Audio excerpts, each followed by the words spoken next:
Hello everyone, पुनः स्वागत है आप सभी का राहुल एकेडमी की एक और बेहतर वीडियो में। प्यारे बच्चों, आशा करते सभी लोग बढ़िया होंगे, स्वस्थ होंगे और अपनी अपनी पढ़ाई को बेहतर तरीके से कर रहे होंगे। तो प्यारे बच्चों, आज की इस वीडियो में हम लोग जानेंगे क्लास 11th की फिजिक्स का चैप्टर नंबर 1, जिसका नाम है मापन एवं मात्रक। ठीक है, इस चैप्टर के अंतर्गत हम लोग जानेंगे कि सार्थक अंक किसे कहते हैं। तो यहाँ पर मैंने हेडिंग डाल रखा है सार्थक अंक, जिसको हम लोग इंग्लिश में कहते हैं सिग्निफिकेंट फिगर। तो सार्थक अंक क्या होता है, इसको आप समझ लो। तो इसमें क्या होता है प्यारे बच्चों कि कोई एक भौतिक राशि जिसको हमने क्या किया, प्रयोग द्वारा मापा है। ठीक है, मान लो कोई एक भौतिक राशि, यानी जैसे मान लो लंबाई है, तो लंबाई को हमने 20 सेंटीमीटर नाप लिया है। तो इस 20 सेंटीमीटर की जो लंबाई हमने मापा है, इसी अंक को या इसी भौतिक राशि की लंबाई को शुद्ध रूप में अगर हमें व्यक्त करना है, तो जिन अंकों की आवश्यकता होती है या जिन अंकों का हम लोग उपयोग करते हैं, वही अंक हमारे क्या कहलाते हैं, सार्थक अंक कहलाते हैं। बात समझ में आ रही? यानी इसका मतलब ये है कि कोई भी हमने भौतिक राशि लिया, यानी जैसे हमने लंबाई लिया, लंबाई को मान लो हमने माप लिया 100 मीटर। ठीक है, तो इस 100 मीटर को अगर हमें शुद्ध रूप से व्यक्त करना है, तो जिन अंकों का हम लोग उपयोग करेंगे, वही अंक हमारा क्या कहलाता है, सार्थक अंक कहलाता है बच्चों। ठीक है, तो आइए परिभाषा देखिए, वही चीज़ जो मैंने बताया लिखा है।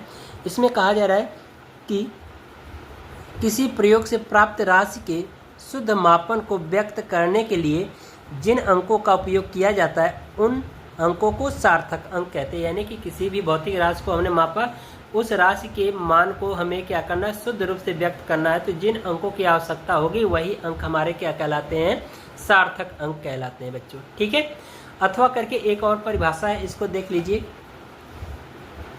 तो यहाँ पर देखिए लिखा गया है, भौतिक राशि को शुद्ध रूप से व्यक्त करने वाले अंक को ही सार्थक अंक कहते हैं। यानी कि हमने बताया कि किसी भी भौतिक राशि के अगर हमें शुद्ध रूप से व्यक्त करना है, तो उन अंकों की जो आवश्यकता पड़ेगी या जो अंक हम लोग उपयोग कर रहे हैं, वही अंक हमारे क्या कहलाते हैं, सार्थक अंक कहलाते हैं। बहुत छोटी सी परिभाषा और सरल है। ठीक है, एक बार परिभाषा और देख लो। कहा जा रहा है, भौतिक राशि को शुद्ध रूप में व्यक्त करने वाले अंकों को ही हम क्या कहते हैं, सार्थक अंक कहते हैं। यानी इसका मतलब कोई एक भौतिक राशि है, उस भौतिक राशि को अगर हमें शुद्ध रूप से व्यक्त करना है, तो जिन अंकों की हमें आवश्यकता होगी, वही अंक हमारे क्या कहलाते हैं, सार्थक अंक कहलाते हैं। ठीक है, चीज़ें समझ में आ रही? अगर नहीं समझ में आया तो एक बार वीडियो बैक करके ज़रूर देखिएगा। ठीक है, ये आपसे रिक्वेस्ट है। आइए अब हम लोग सार्थक अंक ज्ञात करने के नियम को देखेंगे। तो यहाँ पर मैंने हेडिंग डाला है, सार्थक अंक ज्ञात करने के नियम। पहला नियम ये है, सभी अशून्य अंक सार्थक अंक माने जाते हैं। यानी कि सभी अशून्य अंक, यानी कि जितने भी, यानी शून्य को छोड़ करके बाकी जितने भी अंक होंगे, वह सभी अंक हमारे क्या कहलाते हैं, सार्थक अंक कहलाते हैं। जैसे यहाँ पर मैं उदाहरण आपको बताऊंगा। जैसे मैं यहाँ पर लिख दे रहा हूँ 1 2 3 4 5। बहुत सिंपल उदाहरण मैं बताऊंगा। तो इसमें देख रहे हो सभी अंक हमारे कितने अशून्य अंक हैं। ठीक है, तो इसी में कहा जा रहा है कि सभी अशून्य अंक हमारे क्या कहलाते हैं, सार्थक अंक माने जाते हैं। तो ये सभी अशून्य अंक हैं, और कितने अशून्य अंक हैं, 5 ठे अशून्य अंक हैं। तो इसके सार्थक अंक कितने हो जाएंगे, 5 हो जाएंगे। ठीक है, तो इसमें कुल कितने अशून्य अंक हैं, 5 हैं। तो इसमें सार्थक अंकों की संख्या कितनी होगी, 5। तो यहाँ पर आप लिख सकते हो 5 सार्थक अंक। ठीक है, ये चीज़ समझ में आया। दूसरा उदाहरण में आप देखो, दूसरा मैं उदाहरण ले रहा हूँ। जैसे कि मान लो 9 6 5 8 2 1, ये हमने कोई एक अंक ले लिया। तो ये भी सभी हमारे कैसे अंक हैं, अशून्य अंक हैं। और इस अंक में अब जब अशून्य अंक हैं, तो ये सभी हमारे क्या कहलाएंगे, सार्थक अंक कहलाएंगे। तो यहाँ पर आप कह सकते हो कितने अंक हैं, 6 अंक हैं। तो इसका मतलब इसमें सार्थक अंकों की संख्या कितनी हो जाएगी, 6। तो आप कह सकते हो 6 सार्थक अंक होंगे। ठीक है, ये चीज़ समझ में आए। अब हम लोग आगे अगला नियम देखेंगे। यहाँ पर देखिए अगला जो नियम है, इसमें कहा जा रहा है कि 2 अशून्य अंकों के मध्य आने वाले सभी शून्य सार्थक अंक माने जाते हैं। यानी इसमें ये कहा जा रहा है कि 2 अशून्य अंकों के मध्य आने वाले सभी शून्य सार्थक अंक माने जाते हैं। यानी इसका कहने का मतलब कि 2 ठे अशून्य अंक रहेंगे शुरू के। अब बीच में यदि शून्य अंक आता है तो वे सभी हमारे क्या कहलाएंगे, सार्थक अंक कहलाएंगे। तो प्यारे बच्चों जैसे उदाहरण में आप समझ लो, यहाँ पर लिखेंगे जैसे, तो जैसे कि मैं यहाँ पर लिख दूँ 1001, ठीक है। तो शुरू के देख रहे हो कि क्या है, सभी शुरू के और लास्ट के सभी कैसे अशून्य अंक हैं, बाकी बीच में 3 ठे शून्य आ रहा है। तो ये सभी हमारे क्या कहलाएंगे, सार्थक अंक कहलाएंगे। तो इसमें कितने अंक हैं, 1 2 3 4 5, इसमें कुल कितने सार्थक अंक हो जाएंगे, 5 सार्थक अंक होंगे, ठीक है। फिर इसके बाद मैं यदि कहूँ, ये हो जाएगा 76005 ठीक है। तो ये हमारा एक अंक है।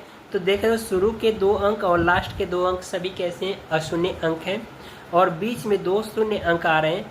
तो इसका मतलब नियम यही कह रहा है कि 2 अशून्य अंकों के मध्य आने वाले सभी शून्य अंक क्या होंगे, सार्थक अंक माने जाते हैं। तो ये सभी शून्य अंक बीच में आ रहे हैं, तो इसलिए इसमें कितने सार्थक अंक हो जाएंगे, कुल संख्या कितनी, 1 2 3 4 5 6, तो इसमें कितने सार्थक हो जाएंगे, 6 सार्थक अंक होंगे। ये नियम आप प्यारे बच्चों याद रखना बहुत ही ज़्यादा इम्पॉर्टेंट है, ठीक है, ये चीज़ है। अब हम लोग अगला नियम देखेंगे सार्थक अंक ज्ञात करने का। इसमें देखिए कहा जा रहा है दशमलव संख्या में दशमलव बिंदु के बाद अंत में दाएं ओर आने वाले शून्य भी सार्थक अंक होते हैं। यानी कि इसमें कह रहा है कोई एक दशमलव संख्या है और दशमलव बिंदु के बाद अंत में दाईं ओर जितने भी शून्य आएंगे वे सभी क्या होंगे, सार्थक अंक माने जाएंगे। उदाहरण में आप समझो, ठीक है। यहाँ पर उदाहरण में लिखेंगे जैसे,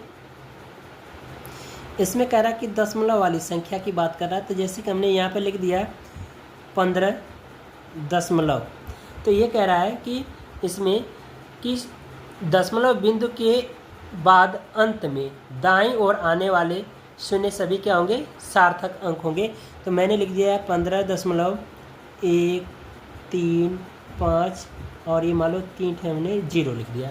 तो ये देख रहे हो कि दशमलव वाली संख्या है और दशमलव बिंदु के बाद दाईं ओर और अंत में जितने भी शून्य अंक आएंगे ये सभी हमारे क्या कहलाएंगे, सार्थक अंक कहलाएंगे। तो इसमें कुल कितनी संख्या है, देखो 2 2 4 2 6 2 8, तो इसमें कुल 8 अंक यानी 8 संख्या है। तो इसमें सार्थक अंक कितने होंगे, 8 सार्थक अंक होंगे, ठीक है। तो यहाँ पर आप लिख देना 8 सार्थक अंक होंगे, ठीक है। यानी इसका मतलब कि इसमें कुल कितने सार्थक होंगे, 8 ठे होंगे, ठीक है। अगला उदाहरण देखिए, जैसे मैं एक और संख्या ले रहा हूँ, यहाँ पर लिख दे रहा हूँ 13 दशमलव, ठीक है, या ऐसे भी लिख लो, मान लो 131.593110, ये मैंने संख्या ले लिया। तो इसमें देख रहे हो कि ये दशमलव वाली संख्या है और दशमलव बिंदु के बाद दाईं और अंत में एक शून्य अंक आ रहा है। तो ये भी हमारा क्या होगा, सार्थक अंक होगा। तो यहाँ पर देखो कितने अंक हैं, 1 2 3 4 5 6 7 8, तो इसमें भी प्यारे बच्चों कितने अंक हैं, 8 हैं। तो इसमें भी कुल कितने सार्थक अंक हो जाएंगे, 8 सार्थक अंक होंगे। तो इस तरह से आप कोई भी उदाहरण बना सकते हो, पर रूल के हिसाब से, जो रूल कहेगा उसी के आधार पर आपको उदाहरण बनाने हैं। तो ये सभी हमारे क्या होंगे, सार्थक अंक कहलाएंगे, ठीक है। अब हम लोग अगला रूल देखेंगे। अगला नियम देखिए, इसमें कहा जा रहा है दशमलव विहीन संख्या में अशून्य अंक के दाईं ओर अंत में आने वाला शून्य सार्थक अंक नहीं होते हैं। यानी कि इसमें कह रहा है कि जो दशमलव विहीन संख्या है, यानी कि जिसमें दशमलव नहीं है और अशून्य अंक के बाद दाईं ओर अंत में यदि शून्य अंक आता है तो वे हमारे क्या होंगे, सार्थक अंक नहीं होंगे। जैसे कि उदाहरण में देखो, जैसे यहाँ पर मैं उदाहरण दूंगा आपको। जैसे कि मान लो कि हमने कहा है, नियम देखो कह रहा है दशमलव विहीन संख्या होनी चाहिए, यानी कि दशमलव नहीं होना चाहिए, और अशून्य अंक के बाद दाईं ओर अंत में यानी कि सबसे लास्ट में यदि 0 अंक आता है यानी शून्य अंक आता है तो वो हमारे क्या होंगे, सार्थक अंक नहीं होंगे। जैसे मैं उदाहरण में लिखूंगा, मान लो 46030500। ठीक है, ये हमारा देख रहे हो कि ये यानी कि दशमलव विहीन संख्या है और कह रहा है कि अशून्य अंक के, ये हमारा अशून्य अंक है, अशून्य अंक के दाईं ओर अंत में, ये अशून्य अंक है और इसके दाईं ओर अंत में शून्य अंक यदि आता है तो वो हमारे क्या होंगे, सार्थक अंक नहीं होंगे। तो ये देख रहे हो कि अशून्य अंक की जो संख्या है यानी 5, इसके दाईं ओर 2 शून्य अंक आ रहे हैं, तो इसका मतलब कि ये हमारा क्या होगा, सार्थक अंक नहीं होगा। तो कितने सार्थक अंक होंगे, यानी इसको छोड़ करके बाकी सभी क्या होंगे, सार्थक अंक होंगे। तो यहाँ पर आप गिन लो कितनी संख्याएं हैं, 1 2 3 4 5 6। तो इसमें कुल कितने सार्थक अंक हो जाएंगे, 6 सार्थक अंक होंगे। ठीक है, ये चीज़ समझ में है। तो इसका मतलब यहाँ पे देखो 0 बीच में आ रहा है, तो ये 0 हमारे क्या होंगे, सार्थक अंक होंगे। लेकिन लास्ट में यदि आते हैं दशमलव विहीन संख्या में, वे 0 हमारे क्या कहलाएंगे, सार्थक अंक नहीं होंगे।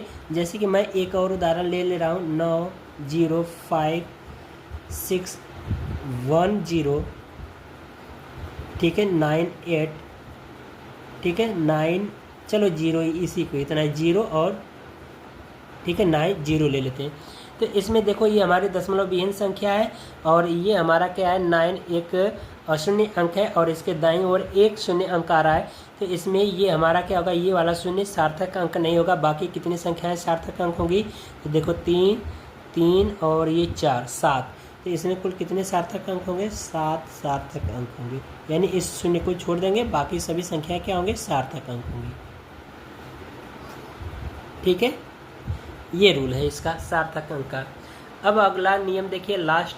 ठीक है, लास्ट में कहा जा रहा है कि दशमलव वाली संख्या के प्रारंभ में अशून्य अंक से पहले आने वाले शून्य सार्थक अंक नहीं होते हैं। यानी कि इसमें कह रहा है कि यदि कोई दशमलव वाली संख्या है और उस दशमलव वाली संख्या के मान लो कि जो अशून्य अंक है, उस अशून्य अंक के पहले ही यदि शून्य अंक आ जाता है तो वो हमारा क्या कहलाता है, अशून्य अंक। यानी कि जो शून्य अंक है वो हमारे क्या होते हैं, सार्थक अंक नहीं होते हैं। जैसे उदाहरण में आप देखो, जैसे देखो उदाहरण में कह रहा है कि दशमलव वाली संख्या, तो मान लो दशमलव वाली संख्या हमने 0.00 ले लिया, 5391 ले लिया। ठीक है, ये हमने संख्या ले लिया।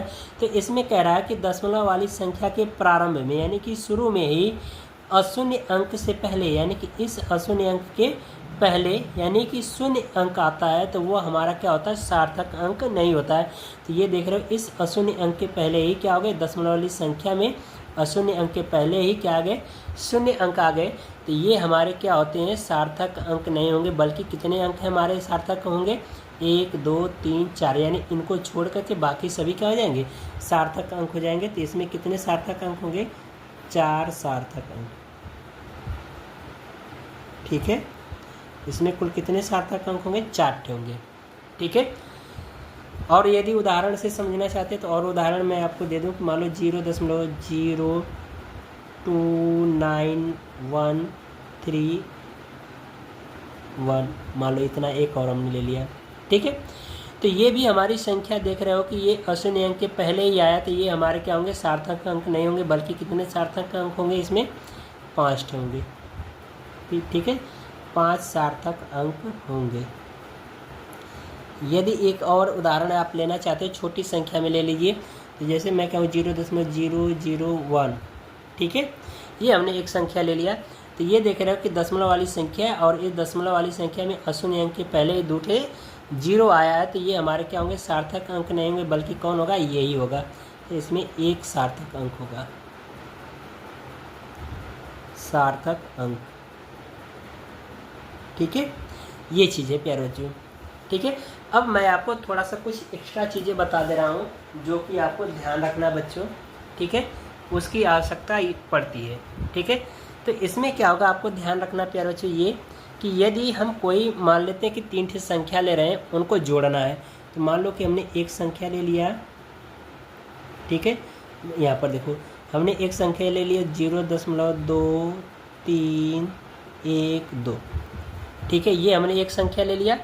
और एक और संख्या ले लीजिए मान लेते हैं हमने ले लिया 11.210, ये हमने एक संख्या ले लिया। एक मान लो हमने ले लिया 17.371, ये हमने संख्या ले लिया। और इसको हमें क्या करना है, इन सभी संख्याओं को जोड़ना है।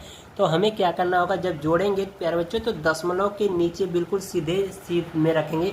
जैसे ये हमारी दशमलव वाली संख्या, तो दशमलव को हमने क्या किया, एक समान सीधे रखा है। ठीक है, तो इस तरह से आपको रखेंगे। ठीक है, संख्याओं को रखना है और इनको जोड़िए। तो ये हो जाएगा 2 0 जोड़ेंगे 2 1 3, ये हो गया 3। अब ये देखो 2 1 2 और 7 9 9 हो गया। और यहाँ पर जोड़ लीजिए, ये कितना है 3 3 6 2 8, ये हो जाएगा 8।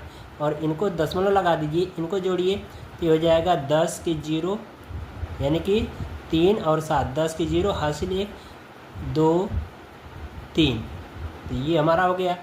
ठीक है, तो अब यहाँ पर आपको क्या करना है प्यारे बच्चों कि ये जो लास्ट में जो संख्याएं होती है ना, ये अगर 5 या 5 से बड़ी संख्या होती है तो इसके बाईं तरफ जो वाली संख्या होती है उसमें हम क्या करते हैं, 1 जोड़ देते, तो ये हमारा क्या कहलाता है, पूर्णांकन कहलाता है। तो हम इसको इस तरह से भी लिख सकते हैं कि 30.9, क्योंकि इसमें ये 5 जो यानी कि ये जो 9 है ये 5 या 5 से बड़ा है। ठीक है, तो इसके बगल में जो संख्या होती है उसमें 1 जोड़ देते हैं। तो ये देख रहे हो कि 9 जो है 5 से बड़ा, तो इसमें 1 अंक जोड़ देंगे तो ये हो जाएगा 9। तो इसको आप लिख सकते हो 30.9।